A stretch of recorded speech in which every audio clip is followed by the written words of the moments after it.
know Lenny from Long Island is a Will Myers fan. Can you imagine Will Myers, who's Lenny's boy, going over to Boston, Andre Lamont's favorite team? It sounds like a great marriage, right? The Padres have been willing to also include outfielders Manny Margot or Josh Naylor, and I like Naylor better. Chappie and I both like that power bat Naylor brings to the lineup. It's a left-handed power bat. They've also offered Cal Quantrill or Joey Lucchesi. Of course, we know Betts was the 2018 American League MVP. He would more than likely play center field if he goes to San Diego. He's set to become a free agent after 2020, so this could likely just be a one-year deal for San Diego. You haven't heard me mention the top prospects in the chain, and that's probably why. The Cubs, who lost Castellanos to the Reds in free agency, have now come out and said they have interest in second baseman Scooter Gennett. Gennett, if you remember last year, was hurt at the beginning of the year, got a late start to the season, and then only hit .226 with 2 homers and 11 RBIs in 42 combined games with the Reds and the Giants. He's 29 years old, but in 2017 and 18 with the Reds, he did hit a combined 50 homers and hit .310 in 2018 with 23 homers and 92 RBIs in 154 games. Now, can Gennett get back to those levels? I don't know. Maybe. Of course, the Cubs think so, or they wouldn't be or hope so. They wouldn't be talking about it. But the thing about playing in Chicago is, what kind of playing time would he be guaranteed? Does he think he would get? I have no idea. So that's the latest on the Cubs. Finally, before I get into begin my talk about second baseman fantasy-wise, free agent outfielder Carlos Gonzalez, Cargo, who is now 34, says yesterday he intends to play in 2020. Last year, in only 45 games with the Indians and Cubs, he only hit .200. He only had 3 home runs and 10 RBIs and 145 at-bats. Cargo, you may play, but I don't think you're going to play much, and I don't think you're fantasy relevant. Just want to pass that along on this Tuesday morning.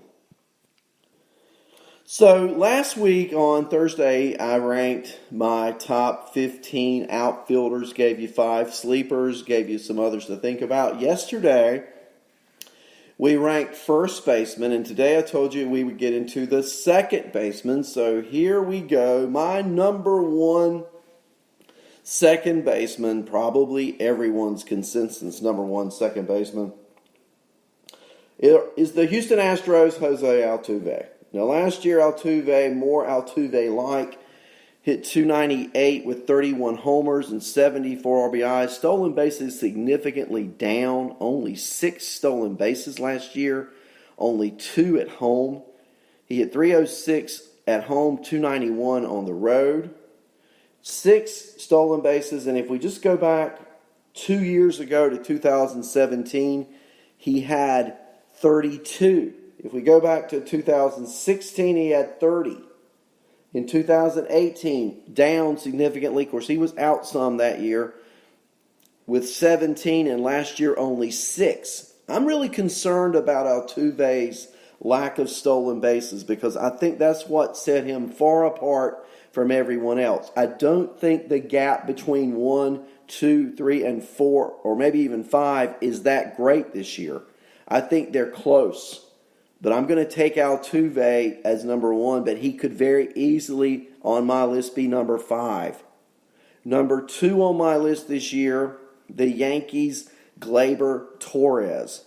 Torres last year for the Bronx Bombers hit 38 homers, 90 RBIs, stole 5 bases, hit .278, certainly more power than Altuve, more chances probably to drive in runs, and the same number of stolen bases. Funny thing, he stole no bases at Yankee Stadium last year. All 5 of his stolen bases were on the road. So, hey, there you go. That's an interesting stat, right? He hit 20 homers away from Yankee Stadium, 18 at Yankee Stadium. Now, I will tell you, he's an Oriole killer. Absolutely an Oriole killer. But he's my second-ranked second baseman for 2020. Number 3 on my list, Whit Merrifield, who also, like Torres, plays another position. Merrifield atop that Kansas City lineup last year, hit .302. He had 16 homers. He scored 105 runs. He stole 20 bases. He hit .307 at home with 12 stolen bases. He hit .298 on the road with 8 stolen bases. Again, Merrifield could be number 1.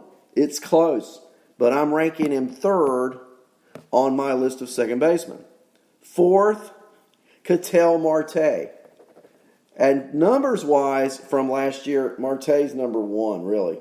.329 average, 97 runs, 32 homers, 92 RBIs, 10 stolen bases.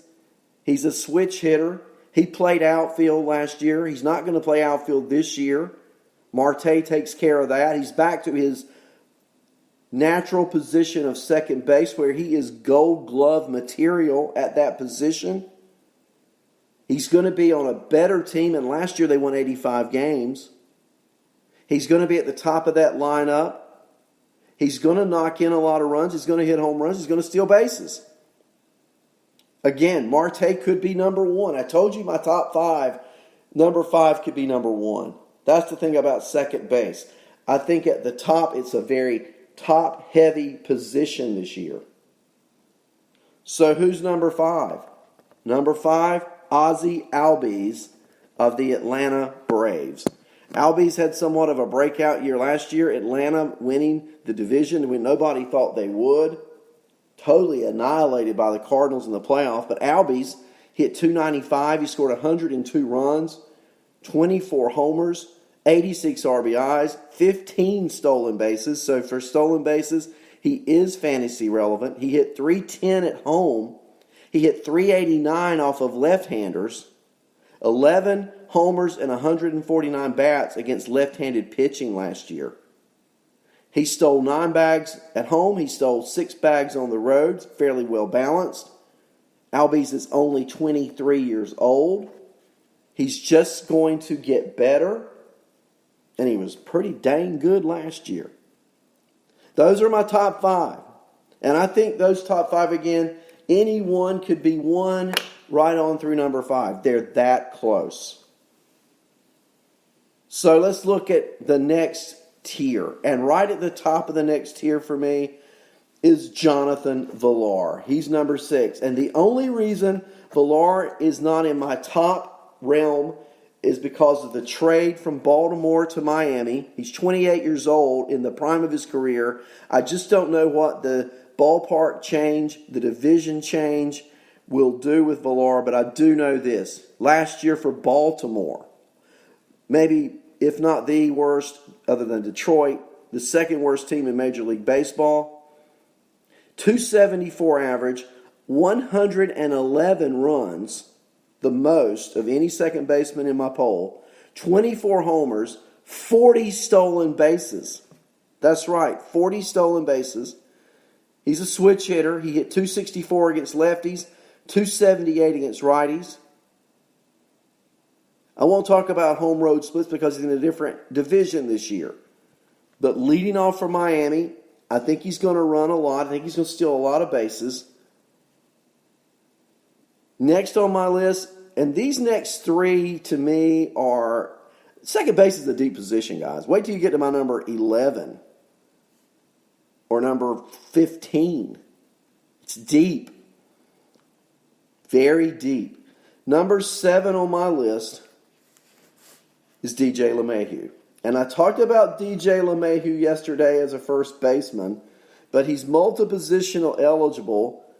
I don't know what league you're in. I don't know how they're set up defensively. LeMahieu last year hit .327, scored 109, hit 26 bombs, drove in 102, only stole 5 bases. He is 31 years old. He did prove that you can hit outside of Coors Field. Will he hit .327 this year? I don't know. I can't say no, he won't do that. I don't know. I know in the National League he won a batting championship. I know in New York he seems very comfortable. I know he's around a lot of great hitters in that lineup. And now the Yankees have 2 of the top 7 second basemen in fantasy on my list. I think LeMahieu could repeat. I don't rule it out. Now, will I be surprised if he doesn't? No, because he put up great numbers last year. But in that ballpark, in that division, remember, he's played Baltimore 19 times. Toronto's pitching still young. And in the American League, you're playing the Detroit. They didn't like playing in the National League. I think American League fantasy players offensively are the way to go. Now, I'm not saying you don't take some National League bats, but the drop-off between the good and the bad in the American League is pretty significant. I mean, Detroit, Kansas City, Seattle, Baltimore. Come on. They're not good. And you get to play those guys often. My number 8 second baseman, Eduardo Escobar. Escobar gets no love, in my opinion. He's hardly ever talked about. He's multi-positional eligible. He can play second base. He can play third base. And listen to these numbers. 269 average. Not so good. But 94 runs scored, 35 home runs, and 118 RBIs. And he picked up 5 stolen bases along the way. He hit 278 at home, 260 away, 18 homers at home, 17 homers on the road, balance there. He hit 298 against lefties. He's with a better team this year than last. Escobar, number 8. Number 9, coming into his sophomore year, Milwaukee Brewer, Keston Hiura.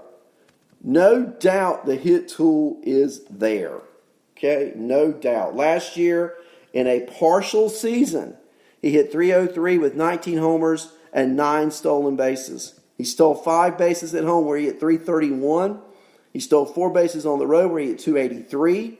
Remember, he was not called up until late. Then he was sent back down. Then he was back up again. The guy can hit. He's going to play full-time this year. Those numbers I just talked about. He could very easily get into a top 5 position. Very easily. And my 10th ranked second baseman, the new acquisition for the Cincinnati Reds that I talked about briefly earlier, Mike Moustakas, who hit 35 homers in Milwaukee last year with 87 RBIs, only 3 stolen bases. But you're talking about being tough as nails and playing through everything. This is the guy. He's going to play through injury. Broke his fingers last year and still played. I know because I had him on my fantasy team. He's 10th on my list. So look, any of these top 10 could be a starter on your fantasy team, and you would not be. Is there a huge difference in number 1, Altuve, number-wise, and Moustakas, if you look at last year? No is the answer. Second base is deep. Where am I going with this? You can afford to wait on a second baseman if you are a fantasy player who drafts positionally. I don't know how it kind of 12-team, 15-team, 10, I have no idea. I just know second base is deep, and I'm not even done. Now, it does fall off at some point, but my number 11 second baseman is Max Muncy for the Dodgers. Talked about Muncy yesterday. He's multi-positional eligible, first base, second base, third base. Last year for the Dodgers, he hit 35 homers. Average down a little bit, 251. Not going to help you there, but he scored 101 runs, and he does play multiple positions. My 12th ranked second baseman, Jeff McNeil of the Mets, who also is eligible in a lot of leagues at third base and in the outfield. And I love players in fantasy who can move around, because on days off when you can set daily lineups, and I love leagues where you can set daily lineups. That's the fun part of it to me. Setting weekly lineups just isn't that much fun. But when you can move